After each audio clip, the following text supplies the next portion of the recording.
Saya Ahmad Zainal Arifin.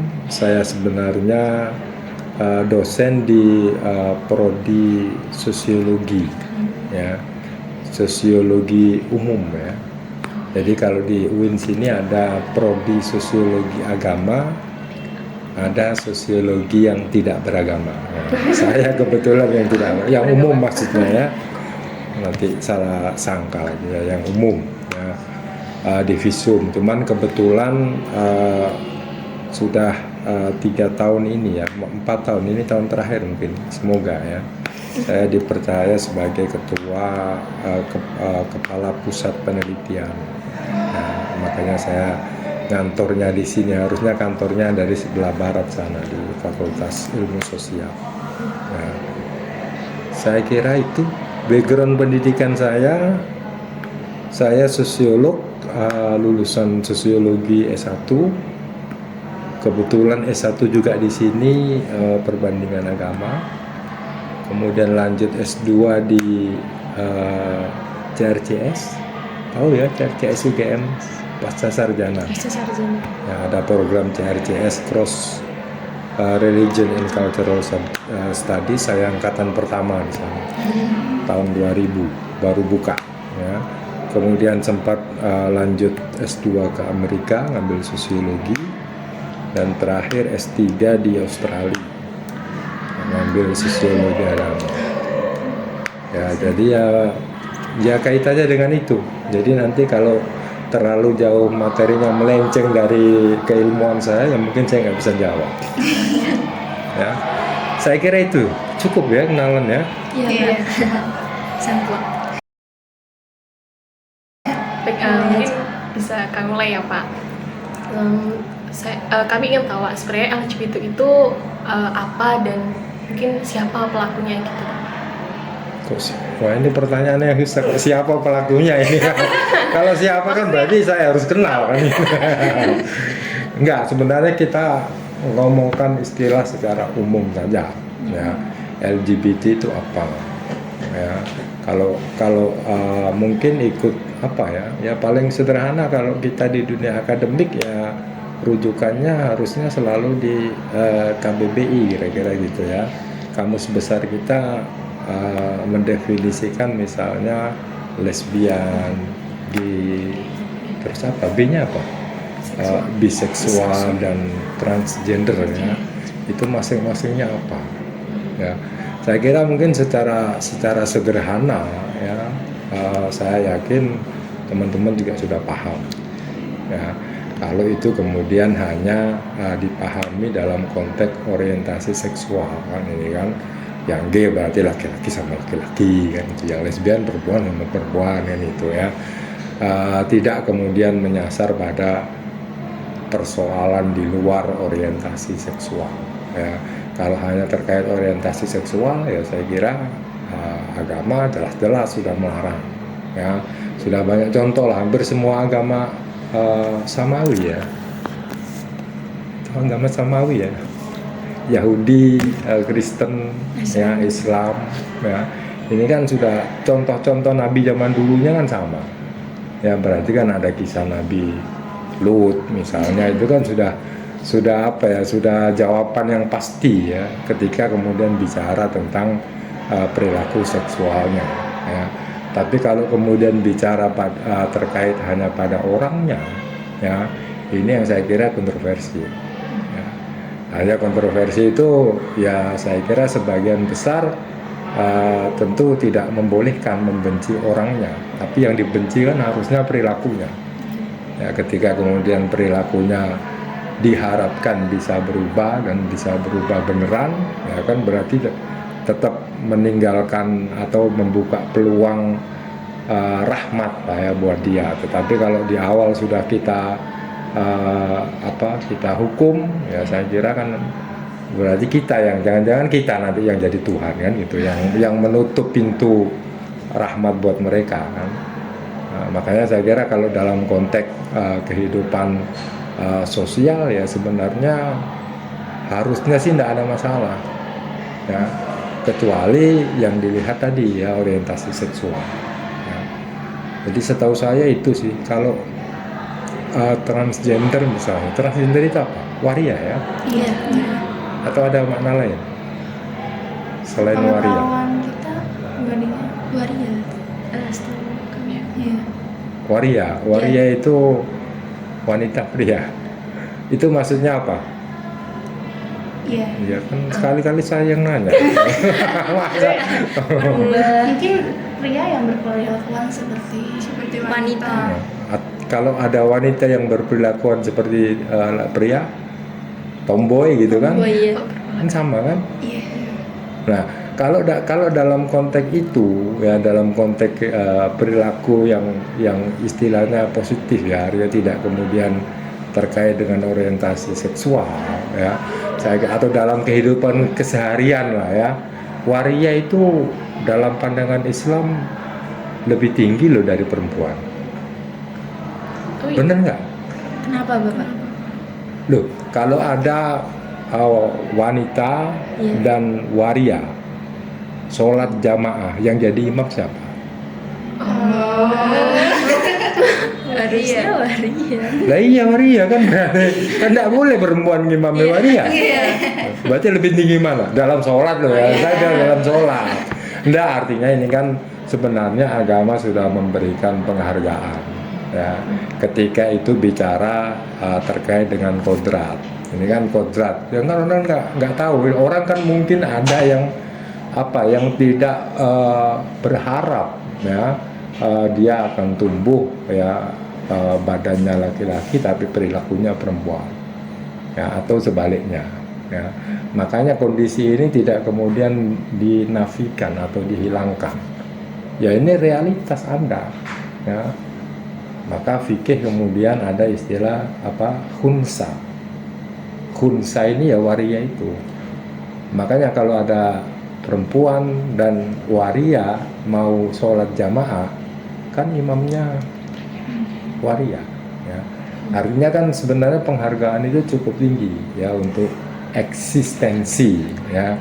Cuman yang sekarang kita pahami kan LGBT kan eksistensi yang diinginkan kan menikah sesuai dengan orientasi seksual mereka ya. Ini yang tentu secara agama ya nggak bakal ketemu ya, nggak bakal ada ya mungkin ada di Amerika sana dan itu agama non Islam ya, non Islam Kristen pun mungkin saya yakin sebagian besar masih menolak kalau ada pria ingin kawin dengan pria atau perempuan ingin kawin dengan perempuan ya, pasti tidak ada ya, karena ya pernikahan itu kan tujuan utamanya apa?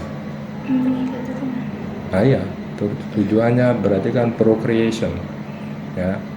Nah kalau mereka kan tujuannya cuma rekreasi, rekreasi nggak bisa dibenarkan ya. Itu sih yang saya pahami secara umum ya tentang waria. Mungkin dari penjelasan Bapak tadi kan ada yang mungkin sudah disebutkan juga di dalam Al-Quran bahwa tadi ada yang mungkin perilakunya gitu. Sebenarnya jadi ini LGBT itu bisa dikatakan berasal apakah dari pemberian Tuhan atau karena lingkungan sosial atau bagaimana ya Pak? Ya bisa dua-duanya. Enggak, ini yang sebenarnya istilah ini menjadi negatif ya ketika kemudian istilah ini itu sudah dianggap sebagai sebuah gerakan ya, gerakan yang menuntut kebebasan. Kan sebenarnya masalahnya di situ ya. Seandainya mereka diem-diem aja kan aman-aman aja. Enggak, artinya mungkin kan sebenarnya kultur sebagian agama, kultur kita itu kan enggak masalah perempuan dengan perempuan nggak kawin loh, maksudnya nggak menuntut untuk menikah. Artinya buat kita ya, kalau Anda misalnya main nginep di kos-kosan Anda kan nggak ada masalah. Iya Pak. Ya kan, yang cowok begitu juga kan nggak ada masalah. Ya secara dalam pandangan masyarakat loh ya, secara umum ya, kita nggak berpikir kalian berdua ngapain di sana kan, enggak ya. Tapi kalau ada cowok nginep di kosan cowok kan biasa, atau cewek nginep di kosan cewek kan biasa. Makanya saya katakan tadi, seandainya mereka diem-diem saja sebenarnya tidak masalah Yang jadi masalah kan mereka minta eksistensi mereka. Eksistensi itu diartikan yaitu tadi bebas untuk menikah dengan sesama jenis. Nah ini yang jelas bertentangan dengan norma yang sudah diyakini masyarakat. Jadi masalahnya sebenarnya di situ. Jadi kan kalau secara umum ya saya kira sebenarnya LGBT ini bisa hidup bebas di Indonesia kalau lihat kulturnya tadi gitu loh. Maksudnya cewek nginep di tempat cewek nggak ada masalah kan, nggak pernah dipermasalahkan. Ya ada 2 orang cewek nginep di hotel kan nggak pernah ditanya ini surat nikahnya mana kan, nggak ada. Maksudnya nginep di hotel syariah kan nggak masalah. Ya, tapi kalau cowok sama cewek nginep di hotel syariah kan harus ada surat nikahnya. Nah, artinya kan sebenarnya mereka lebih bebas di Indonesia ini. Ya, secara tidak sadar gitu ya. Cuman kan masalahnya mereka menuntut itu dilegalkan. Nah, ini yang saya kira mulai jadi masalah. Jadi ketika ini menjadi gerakan, ya, maka tentu tujuan atau goal dari gerakan ini yang kemudian banyak berbenturan dengan beragam nilai yang ada di masyarakat.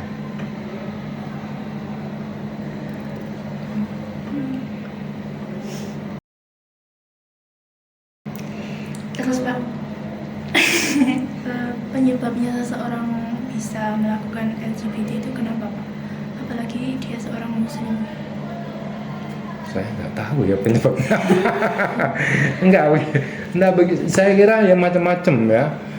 Saya kira ini fenomena ini kalau mungkin coba nanti ini kan mau bikin tulisan ya kira-kira gitu. Selain mungkin video, jadi saya kira Anda bikin video pun sebenarnya perlu untuk melakukan telaah pustaka, ya kan, kajian literatur.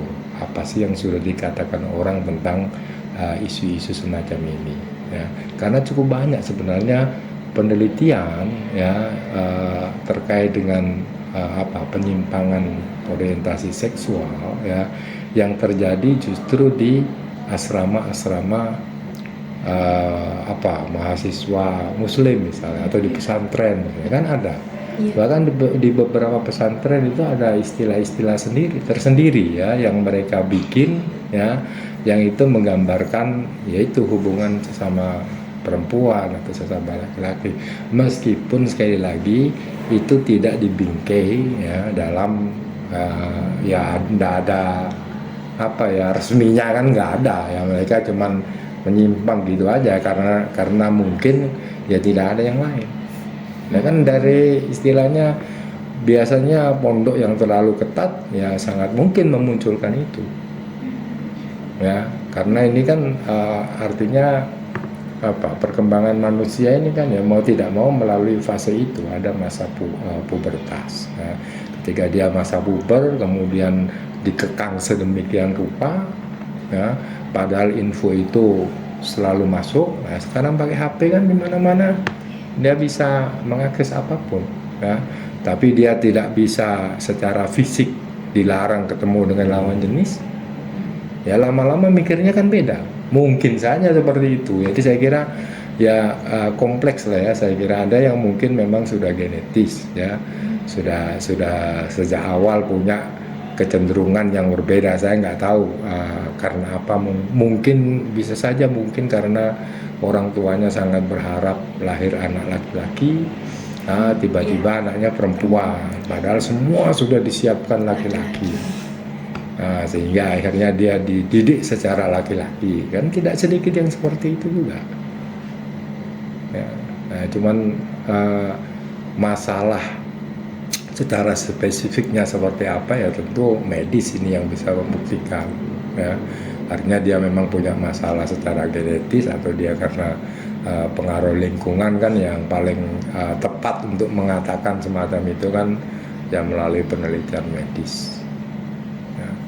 Jadi kalau masalah saya kira kompleks, dia bisa itu tadi ya, sudah memang takdirnya seperti itu ya, tapi bisa juga dia berubah karena lingkungan ya, siapa tahu dia punya trauma misalnya dengan kakak kelasnya atau dengan siapa saja masa kecilnya ya. mengalami kekerasan seksual dan seterusnya kan dia bisa juga kemudian jadi disorientasi.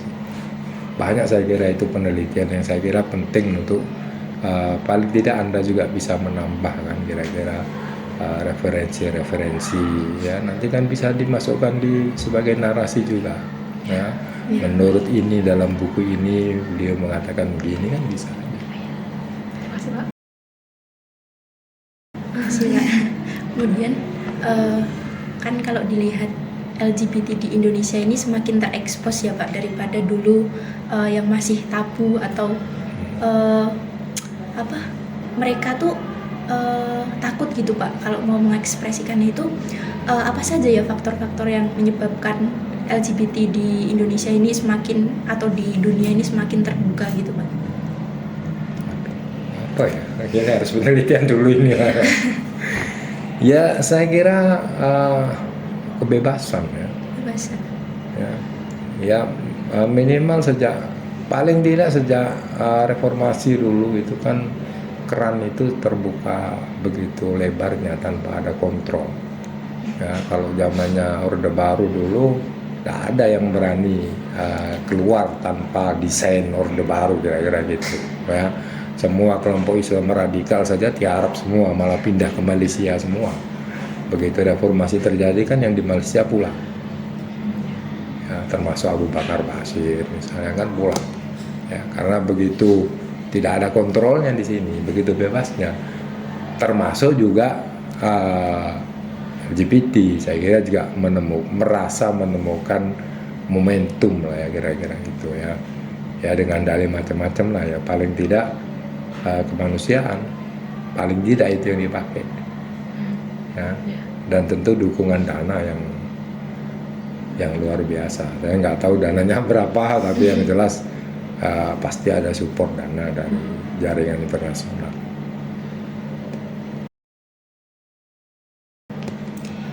Lalu Pak, gimana sih seorang Islam itu memperlakukan individu LGBT?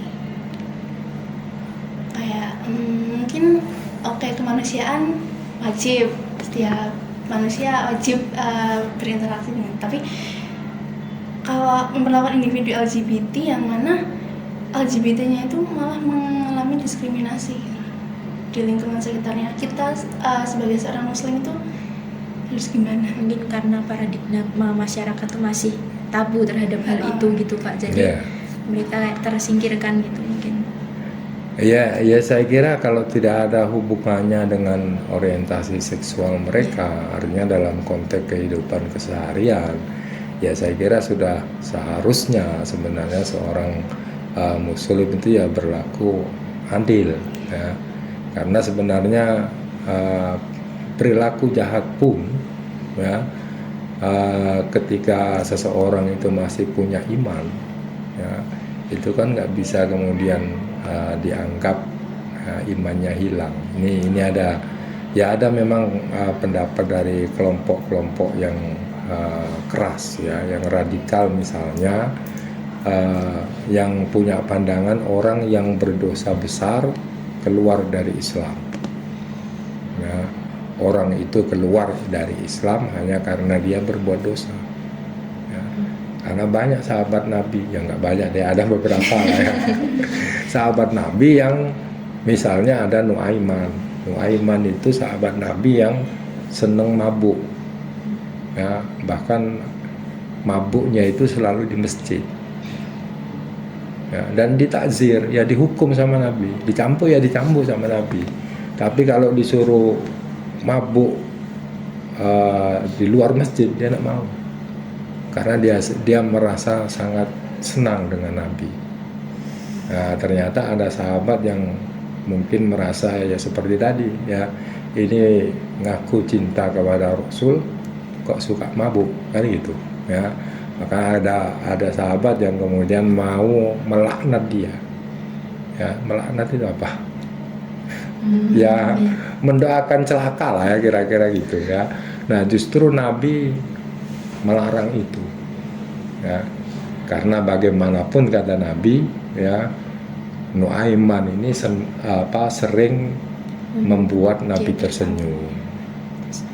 Artinya kan berarti kan kesenangan, rasa mahabbah, ya, rasa keimanan itu juga nggak bisa kemudian dianggap akan hilang ketika yang bersangkutan melakukan dosa besar.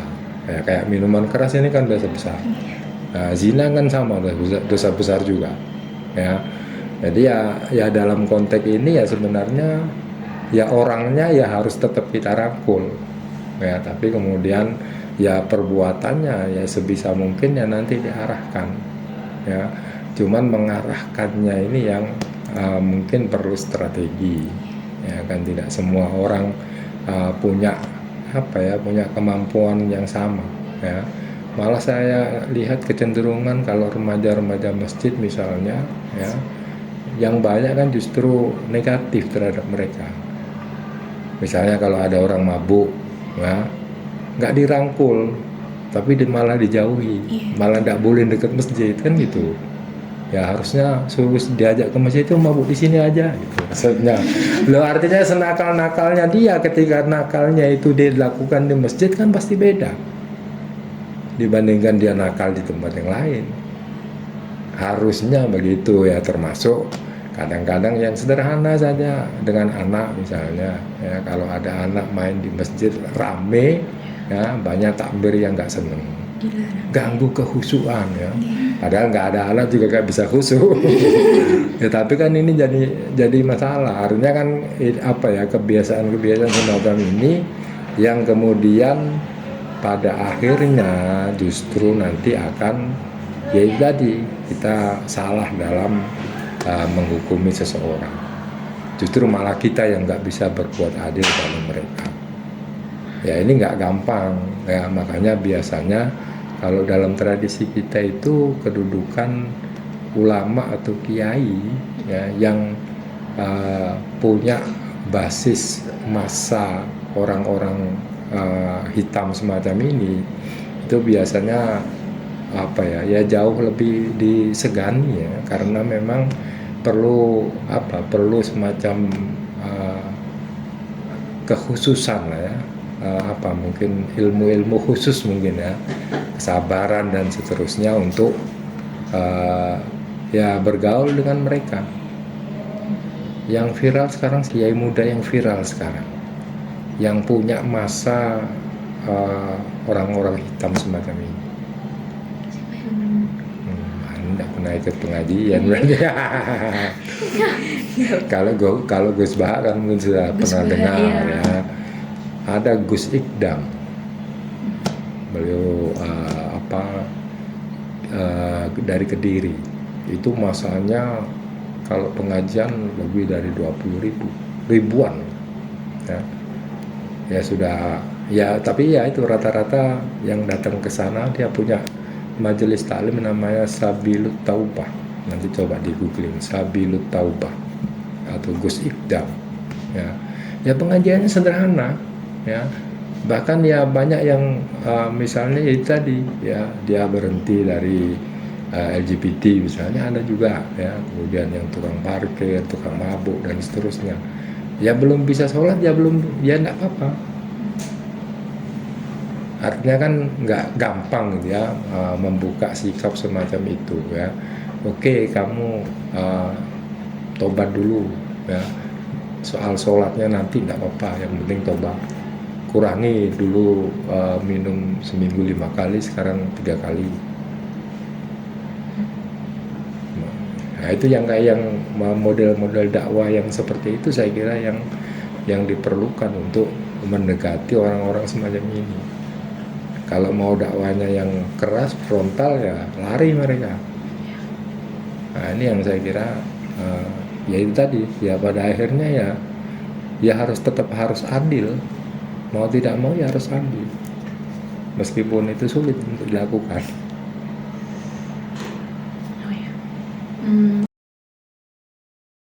Selanjutnya Pak, dari Al-Quran sendiri mungkin bisa disebutkan dan juga dijelaskan Pak mengenai ayat-ayat yang membahas tentang homoseksualitas ataupun LGBT.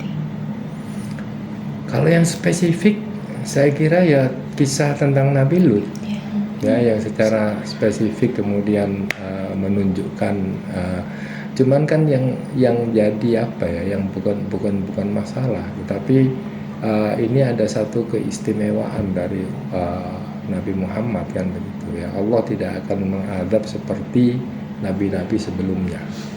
Ya, kalau di nabi-nabi sebelumnya umatnya dibilangin nggak bisa kan langsung. Nabinya mendoakan umatnya dibantai kan gitu. Ya. Tapi kalau Nabi Muhammad kan enggak. Ya. Hukumannya ditunda kira-kira gitu ya. Ditunda sampai hari akhir nanti. Maksudnya nggak akan ada azab yang kemudian sebagai bentuk hukuman Allah kepada orang yang maksiat ya, termasuk LGBT ya. Jadi kalau sebenarnya kalau di Quran tidak banyak diksi yang bisa ditemukan ya, tapi kalau dalam kajian-kajian fikih ya saya kira cukup banyak, seperti yang tadi saya sebut di fikih ada bagaimana posisi khunsa tadi ya, waria ya. Kalau warianya ada ya, tapi kalau lesbian gay saya kira tidak ada ya, karena kalau lesbian gay ini kan sudah hampir bisa dipastikan ini masalah orientasi seksual ya. Jadi gay itu sudah tidak benar, sudah tidak bisa ya kalau dalam perspektif agama ya jelas mereka menyimpang ya. Kalau waria beda ya, waria ada yang tadi saya katakan natural ya, memang karena masalah sosialisasi atau memang masalah ada kelainan, bisa ya, kelainan hormon macam-macam itu ya, yang harusnya mungkin perempuan tapi kok jakunya keluar gitu kan, macam kan. Dan itu yang saya kira yang kayak gitu ya, secara atribut fisik ya itu mungkin ada pembahasannya ya. Tapi kalau membahas masalah gay, masalah lesbian, ini jelas-jelas sudah dicoret ya, karena memang gay itu ya orientasi seksual, lesbian itu ya orientasi seksual ya. Mereka maunya kawin perempuan dengan perempuan, laki-laki dengan laki-laki. Kalau seperti itu dosanya apa sama kayak berzina, Pak? Dosanya, waduh, ngomongin dosa ini ya. Ngomongin dosa ini ya yang jelas kalau biasanya aktivitas atau perbuatan dosa yang disebutkan di dalam Al-Quran ya, itu kemungkinan besar masuk ya dalam kategori dosa besar ya. Cuman kemudian dosa besar itu seberapa ya, itu saya kira wallahu alam ya. Yang jelas masih di bawah dosa syirik kan, kira-kira gitu. Yang tertinggi kan dosa syirik, menyekutukan Tuhan atau murtad ya. Kalau bukan murtad kan sudah keluar dari Islam ya.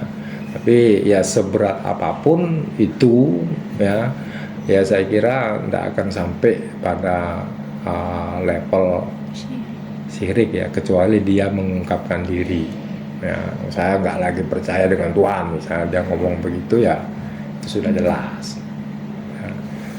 Tapi kalau kemudian seperti apa ya, mungkin lebih bagus nggak usah dibanding-bandingkan deh. Nanti masalahnya kan kadang-kadang ilatnya itu beda. Ilat itu penyebab ya. Ketika penyebabnya berbeda, bisa saja hukum itu berbeda ya. Mencuri itu potong tangan ya kan, di Quran kan mencuri kan potong tangan ya. Tapi mencurinya karena apa? Ini kan orang atau ulama kemudian banyak yang berijtihad ya, terutama misalnya yang menghukumi pertama kali tidak dipotong tangan itu kan Umar bin Khattab, ketika ada pencuri kemudian ketangkap ya, kemudian ditanya kenapa mencuri, karena tidak punya uang, tidak punya beras untuk pokoknya nggak punya bahan makanan ya, maka mencurinya itu kemudian tidak dijatuhi hukuman potong tangan karena disebabkan itu tadi ya. Justru sebenarnya ini kesalahan pimpinan kan gitu, punya rakyat kok sampai kelaparan kan itu ya. Jadi nanti ilatnya beda-beda ya. Sama saya kira zina nanti apalagi terus susah lah kalau bicara besar mana ini ya. zina dengan orang ganteng sama jelek, aduh saya tinggian mana, nanti sampai ke sana. Ya saya kira ya sama aja lah, itu artinya sama-sama dosa besar yang harus ya kalau bisa dihindari. Kalau dari ulama di Indonesia itu ada apa ya Pak, semacam kesepakatan atau apa gitu untuk menyikapi LGBT yang ada di Indonesia, yang mana itu LGBT di sini kan ada yang apa ya, meminta hak gitu loh Pak, minta hak kebebasan berekspresi gitu. Apakah ulama-ulama itu juga kadang menyikapinya itu seperti apa gitu Pak? Ya saya kira apa ya, ini tadi ya, kalau LGBT dia dijadikan satu paket ya, artinya di dalamnya ada gay, lesbian dan seterusnya yang secara agama itu ya tidak perlu dinego lagi, nggak bisa dinego. Beda dengan transgender misalnya. Kalau transgender kan ini itu tadi memang ada bahasan ya terkait dengan itu ya. Ya cuman kalau secara umum ya, ketika orang bicara LGBT sekarang itu sudah asosiasinya kan sudah gerakan tadi. Ya, tidak ada, jarang sekali orang bicara LGBT mewakili personal. Ya pasti mewakili lembaga. Ya, asosiasi kita kan gitu, ini mewakili kelompok tertentu ya, yang kemudian meminta legalitas macam-macam itu tadi. Ya, saya kira secara umum ya sudah cukup banyak ya. Majelis Tarjih kalau di Muhammadiyah ya saya kira punya juga keputusan terkait dengan itu ya. Kemudian Bahsul Masail kalau di NU ya juga saya kira isu-isu itu juga sudah pernah dibahas ya. Jadi saya kira kalau kalau kemudian yang dijadikan dasar itu hal-hal yang kemudian bersifat baru ya, saya kira ya memang harus nyarinya di sana, tidak di Quran dan hadis yang baru ya. Hanya bicara misalnya isu terkait dengan gerakannya ya, mungkin itu baru ya. Tapi kalau isu terkait homoseksualnya kan sudah selesai dengan gambaran Nabi Lut itu. Umatnya Nabi Lut kan harusnya sudah selesai. Ya, Wonosobo juga punya kayaknya. Dulu saya pernah dengar ada kisah mirip seperti kisah kaum Nabi Lut tapi di Wonosobo. Ada desanya kayaknya yang sama ya, ditenggelamkan. Cuman ya nggak tahu, belum pernah tengok.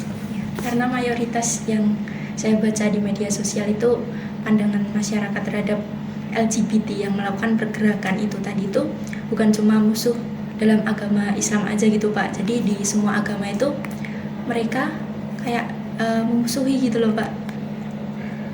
Iya, ya karena itu tadi yang jelas, yang paling yang paling mengkhawatirkan kalau itu kemudian dilegalkan, itu kan mengancam ancaman eksistensi manusia.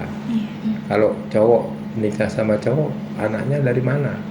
Ada keturunannya. Nah, iya, sebenarnya kan ancaman itu, dan semua agama ya saya kira sama. Ya, semua agama bahkan budaya apapun ya saya kira sama.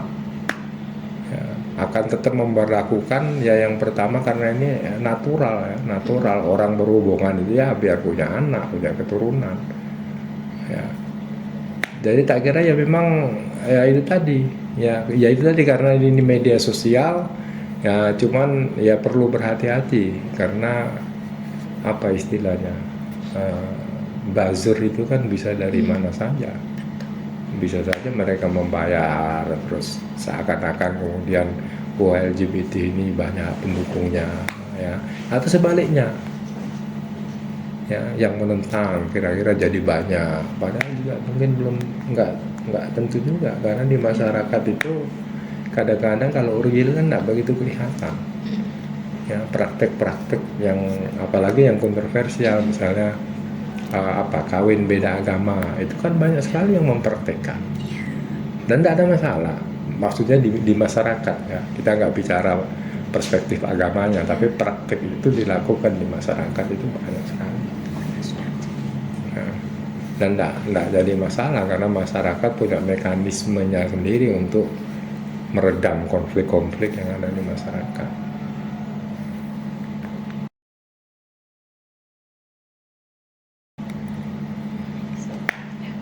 Mungkin ada lagi teman. Masih ditambah. Mungkin sebagai penutup Pak, adakah nasihat gitu dari Bapak untuk gimana caranya menjaga keseimbangan antara dalam kehidupan sehari-hari gitu Pak, menjalankan perintah agama tapi juga berinteraksi dan juga ya toleransi terhadap individu LGBT gitu Pak. Ya apa ya? Sikapnya gitu. Ya saya kira ya kita tetap perlu ya, tetap harus menghormati orangnya. Artinya kemudian ya kita tidak bisa kemudian menjadikan kayak contoh zaman Nabi Lut gitu ya, mantap dibunuh semua, terus sekarang kalau ada LGBT bunuh. Nah, itu saya kira ya juga enggak bisa seperti itu ya. Artinya ya kalau memang ada kebetulan misalnya di lingkungan kita ya orang-orang yang semacam itu, ya kita tetap harus bergaul dengan baik ya, sewajarnya orang kemudian berinteraksi sosial. Nah, tapi kalau kemudian terkait dengan orientasi seksual, apalagi mensikapi ajakan ya, ini yang saya kira kita perlu tegas. Ya, artinya kalau mereka diem, mereka tidak mengkampanyekan sesuatu yang jelek, ya saya kira tidak ada masalah. Tapi kalau kemudian mereka ngajak untuk, ayo ikut kelompok kami jadi gay ya, gitu ya. Ya saya kira kalau itu ya perlu ya, kita nggak perlu untuk bertindak sendiri. Saya kira ada prosedur yang bisa ditempuh kan, lapor RT, lapor lurah, lapor polisi kan, saya kira bisa. Ya, saya kira gampang lah ya. Saya kira polisi juga sampai di tingkat desa kan ada babinsa dan seterusnya. Itu saya kira ya harus dimanfaatkan jalur itu, maksudnya kalau memang benar-benar meresahkan ya. Tapi kalau sekedar ada orangnya juga biasa-biasa saja, ndak ada upaya untuk mempengaruhi yang lain dan seterusnya, ya saya kira bergaul biasa aja. Baik Pak, terima kasih. Ya bergaul juga, kalian juga bergaul dengan laki-laki ya. Iya Pak. Maksudnya jangan menutup diri, saya nggak mau lihat laki-laki. Wah, ya monggo, itu kan kadang-kadang ada juga kelompok semacam itu ya. Tapi saya kira ya kadang-kadang ada dampak negatifnya juga. Ya ketika ya Jawa ini saya kira luar biasa loh ya.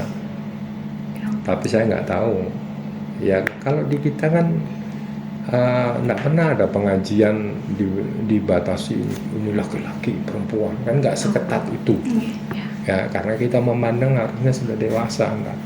Anda itu mau pengajian bukan mau pacaran, nah, kan gitu sebenarnya sudah jelas.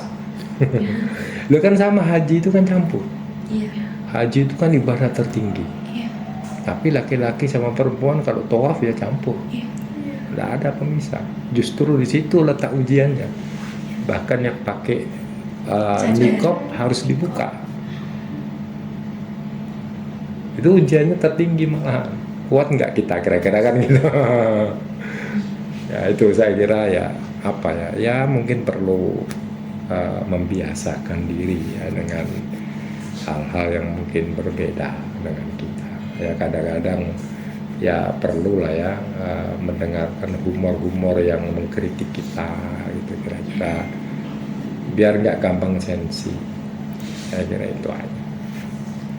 Ya, mungkin sekian aja Pak pertanyaan-pertanyaan untuk wawancaranya.